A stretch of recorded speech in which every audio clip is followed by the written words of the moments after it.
Salutare, prieteni!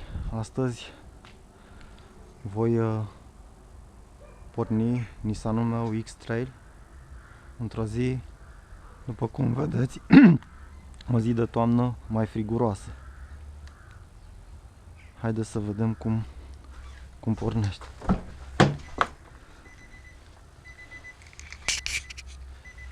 Mai întâi voi deschide capota.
Cam așa se aude la rece.